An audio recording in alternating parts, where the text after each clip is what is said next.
Welcome everyone to Weekly News and DW with major tidbits, and the topic for this video is Kibuloy hinarap sa Senado. Sa wakas, after almost a year na ba of pagtatago, few months of inquiry at investigation ng mga senador regarding witnesses blowing whistles sa mga alleged na pag-abuso ng pastor ng Kingdom of Jesus Christ at honorary chairman ng Sunshine Media Network International, Pastor Apollo Carion Quiboloy or PAQ, led by Senator Risa Ontiveros. Now, I have made a lot of videos regarding this Quiboloy and his powerful entourage of political allies. I even forgot na tatakbo nga pala siya as an independent para sa 2025 midterm elections, which he most definitely will not win dahil nga parang there's a high likelihood na 12 out of 12 or like kompleto sa Senate slate ni Marcos ang makakapasok sa Senado. And I'm 56% sure of that. You can watch the videos I made regarding those as well, so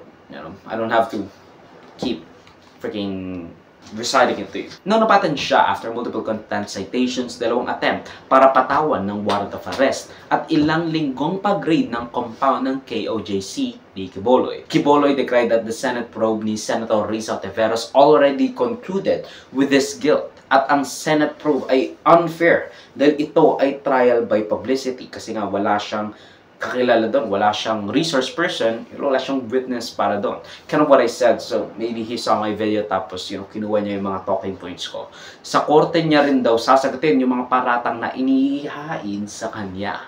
Sinabi niyang napaka one-sided ng committee hearing ni Senator Risa. Wala raw siyang resource person or anything from their side, and to be fair, tama naman yung sinabi niya, kumbaga puro witnesses against Quiboloy lang ang nando. He also declared the 16-day siege sa kanyang compound para hainan siya ng warrant of arrest. He also declared the committee unfair, at kung sasagot man siya, again, kung may allegation, doon siya sa korte sasagot. So, Mr. Quiboloy, bibigyan ko po kayo ng pagkakataon na magresponde sa mga akusasyong ito, at marami po sila. Salamat po, Madam Chair, sa pagkakataong ito na makaharap ko ang lahat ng mga nandirito at narinig ko ang kanilang mga testimonya. At magpasimula po tayo kay Ms. Valdehuesa. Pastor Quiboloy, Mr. Quiboloy, yung tanong ko muna, ilan ang miyembro ng KOJC? More or less po, sa tingnan ko po muna ang exact na... Kahit in estimate po? More or less po, including mga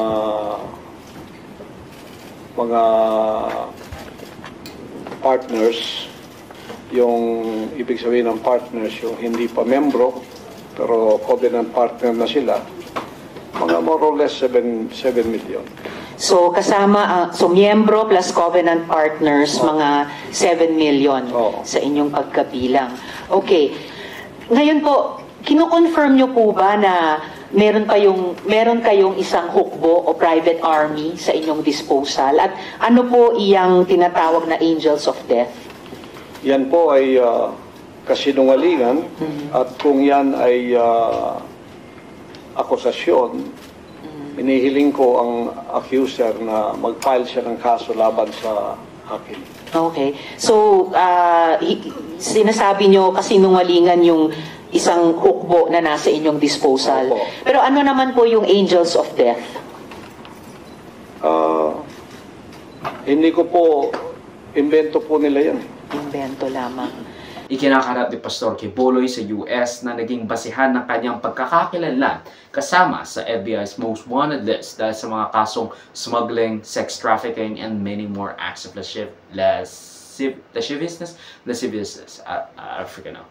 No matter what Quiboloy's SMNI tell you though, nasa FBI's most wanted list pa rin siya. Ang sinasabi nilang na-dismiss na kaso ay sa kanyang co-conspirator na nagbigay ng guilty plea, kung mag-inad niya yung guilt for a shorter time para sa kasong conspiracy to defraud the US government. Pero this doesn't necessarily mean na Quiboloy is out of the hoax just yet. Wala pa rin usapan ng extradition treaty laban kay Quiboloy, and I don't think we should extradite Quiboloy, lalo na he's still has a lot of followers here. Sinabi niya nang dadalhin siya sa US. No, it would just really look bad for us. So let's deliver justice on our own turf first until they exhaust all possible legal remedy to ensure appeals are done.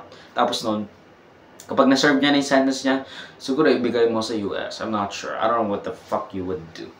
Anyway, ang video clip na ito ay galing sa aking series na News Worthy Recap. Check the entire video for the complete weekly news recap and subscribe to the channel to be kept up to date sa mga local at global news na I'll make sure would be interesting to you particularly. Di ko alam yung name mo pero you should subscribe. You... Muhammad Smith? I don't fucking know. John Smith? Salamat sa manunod mga kabayan. For me, like, subscribe, follow my links in socials and over. Choose that would be linked down below. Sa susunod muli, of course, paalam.